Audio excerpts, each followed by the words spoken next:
All right, Bradley Barnes, second vice chair candidate.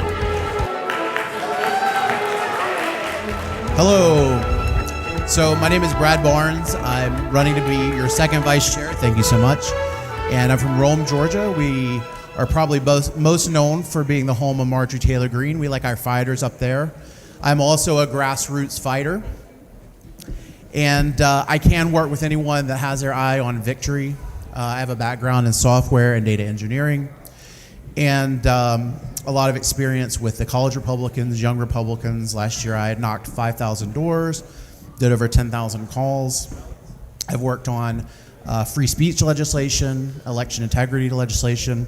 I'm hoping next year, a really big thing that I'm working to get into the next election integrity bill is when apartments are turned over, that the apartment complexes have to turn a notice over to either the Secretary of State or the local Board of Registrations to blank out all the registrations in that location. Because if you've ever door knocked in areas with apartments, there's 15, 20 people registered to vote in these apartments. In terms of what I'm known for, some of the bigger, bolder things I'm known for in 2023, I fought against the Trans Queer Pride for Kids event in Rome, Georgia. We ended up getting illegally arrested. We fought and won those charges, and we were able to overturn the ordinance that we were arrested under, thanks to Catherine Bernard. And Alex, not to be left out. And also in 2023, the vile, wicked Fani Willis and I went head-to-head. On the day that she had our president booked into the Fulton County Jail, I filed in the Fulton County courts for her arrest under a 4-count indictment. That ended up making international news. I was on the news in about 15 different countries.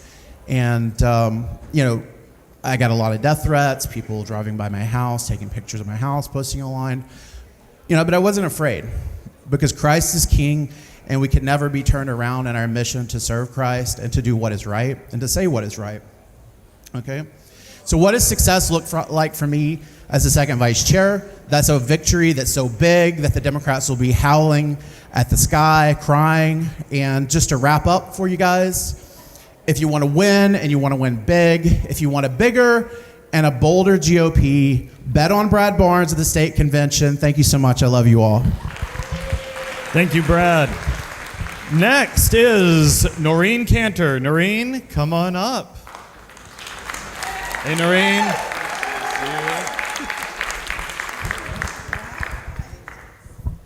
Hello, y'all. Thank you for coming. I appreciate it. I just want to let you know I've been a GRA member since 2017. I was on the executive board for second vice chair and then treasurer. So I've been involved in the GRA for a long time. They're a great organization.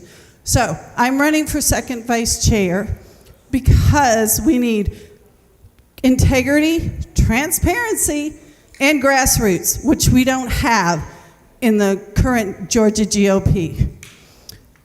I believe that the election was stolen, so we need paper ballots, hand counted, one-day voting, no illegals voting, and no machines, no excuses.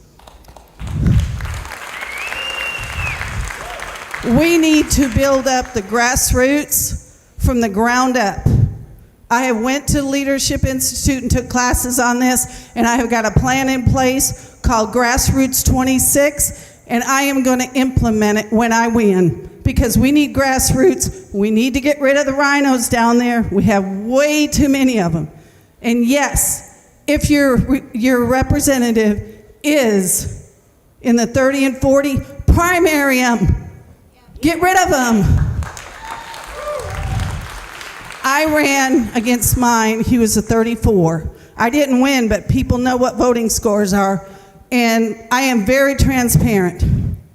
So I am going to tell you that I will not sign this communist piece of crap. I will not put my family in jeopardy, because if I do disparage the GOP, they'll come after me. They'll take everything I have. And I will not allow that to happen, because this is a non-paying job, and it is not going to take everything I have away from me. So I am being transparent, and this is what I think about that document. I am Norine Cantor, and I am running for second vice chair. I am a grassroots, American First, Trump-supporting candidate with integrity. All right. Thank you, Norine. Next up, Betsy Kramer. Betsy, come on out. Here you go, Betsy.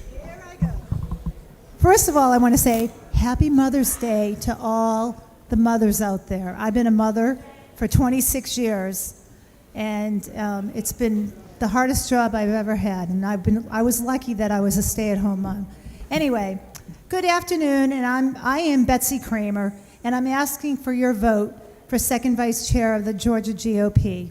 Thanks for holding this endorsement convention, and I appreciate the time and treasure the committee put together getting information to all you members. I'm seeking the role of second vice chair out of service for the state party and not for personal ambition. I have spent 16 years working at the precinct and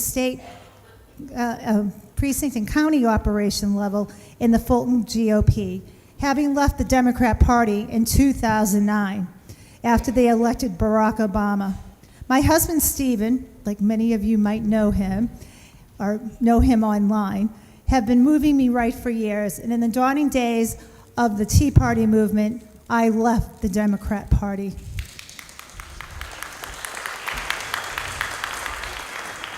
But I didn't seek leadership position like I had always been a Republican. Instead, like many activists in this room, I learned how the county and state party worked. I dug in my North Fulton community to build a precinct organization that would draw other conservative neighbors and fellow Jewish community members into our county party. I have stayed active at the local level and served in various positions in the county party, even as the interim chairman in 2021 during a convention dispute. Several of you state committee members probably helped correct a few years ago. I remember, he was there.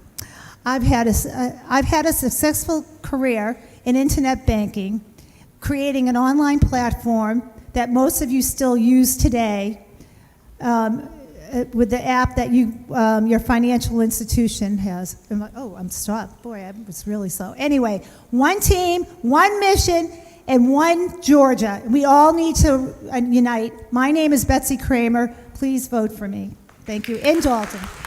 Thank you. Thank you very much, Betsy. And now, Shawnee Zappendorf. Oh. Tell me if I need to move.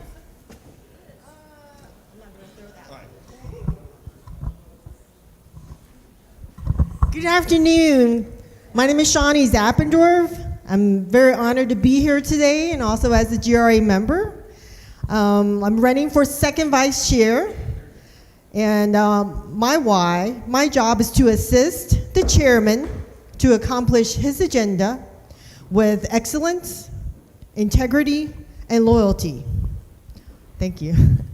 Also, I'm accountable to all the constituents in 159 counties, delivering truth and transparency. So should I just mention Joanna? Thank you for all you do. And Colton, thank you. Can we get a round of applause for Joanna?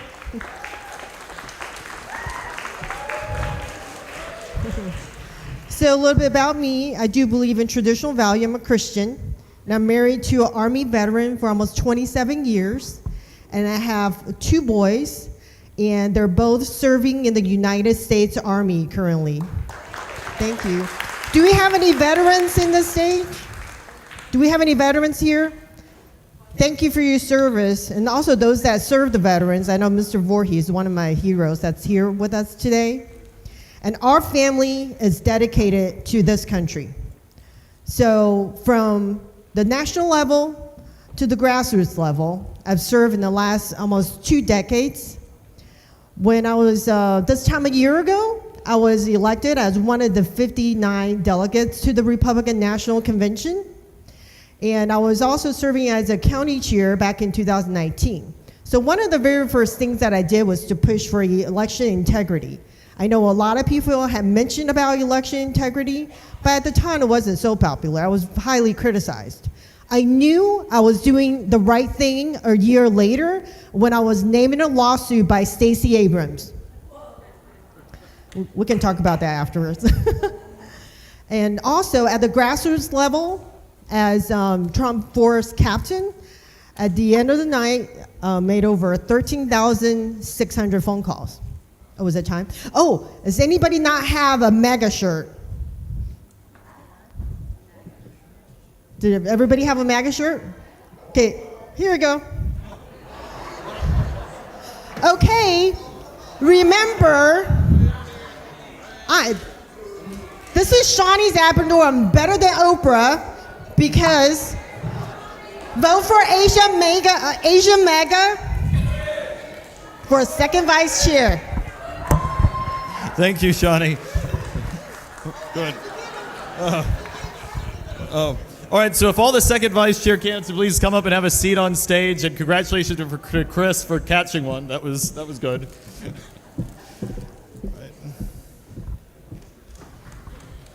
All right, do we have a...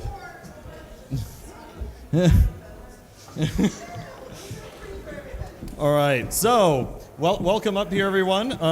I guess first, has anyone? First question, starting with Seanie and going down the line. Did someone ask you to run for office, or has anyone promised you anything for running? So I guess it's a two-part question. Just go down the line. Oh, does the mic? Is it on? Hold on. Test. There you go. Just leave it on. So, like I mentioned, I've been volunteering for about 2 decades, and I've always been in back of the scene.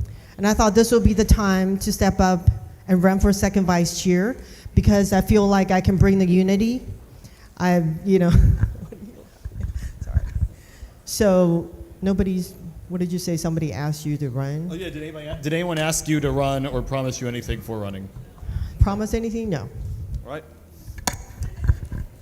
I was asked, but I wasn't promised anything. Several people asked me because they know I get things done. I do it very well. I was not asked to run or planted to run. I know that maybe my friend Julie has that mistaken, nor was I promised anything to run. If I speak a truth that people don't like, that's because it is the truth and not because I was paid to say it. So I've never been bought, I've never been bossed, and my voice is not for sale. Thank you. Okay, I was asked to run by a dear friend, and I said she was crazy, but here I am. And if anybody would try to pay me, they wouldn't get away with it, because that is not going to happen. Just start from there. Okay. Okay. So what is your definition of grassroots? Right. What is your definition of grassroots? You and me, we are the grassroots because we are the people on the ground, pounding the pavement, making phone calls, doing all the hard labor, and that's what grassroots are. All right. So the grassroots are the people that get it done. We are the grassroots. The grassroots are actually in the room with us right now because it's all of us. And, we've got to supercharge our grassroots and give them the tools from the state party they need to be successful. Okay, grassroots, America first, Trump supporting candidates that care about we the people, not just anybody. Not everybody can be a America first grassroots. So if you get out there, you knock doors, you call people, you volunteer to run for office, and you agree to be held accountable, that is a true grassroots. So how many people think they're grassroots? Raise your hand. This is what we have. This is our definition of grassroots. You and I, we can work together and have fun the next 2 years and get all the candidates elected. Thank you. All right, starting with Brad. Do you have a homestead exemption on your home in Georgia, and is it your permanent residence? I do not have a homestead exemption. Does that mean you don't have But, And is Georgia your permanent residence? It is. Yeah. All right. I have a homestead exemption. We've been here 30 years. And then Georgia, yes. Uh-huh. All right. Homesteads. Yes. All right. Yeah, I mean, it was asked, so somebody cared. What is your, and you answered already too? All right. So next, I guess starting with Norine, what is your plan to eliminate the QR code and restore lawful elections in Georgia? No machines, no excuse. Get rid of them. We don't have to worry about the QR code then. It's already being approved. Yeah, so it's already even approved. So we have President Trump. He has his America First agenda. We just need to follow his direction. Look at all the stuff that was mentioned earlier about election integrity, what Sally did and everything. It's already being approved. So we just need to have the budget to get rid of all that. Thank you. It's already, as Seanie, as well as Josh said, it's already been approved or has been signed into law. It is up to the Secretary of State. And for it to actually happen, I think we need to elect a get rid of the Dominion Secretary of State. And by electing someone like that, we will get rid of the Dominion and the QR code altogether. So as has been said, the QR codes are done, but what is not done is moving us to hand-marked, hand-counted paper ballots and election day, not election month. We've got to do those things, and we've also got to have clean voter rolls. And as Betsy said, we must have a Secretary of State that's actually going to follow the law and not continuously subvert the Republican Party. Oh, that's fine. All right. Well, with that is thank you all for running. Those are questions. Thank you all. Thank you.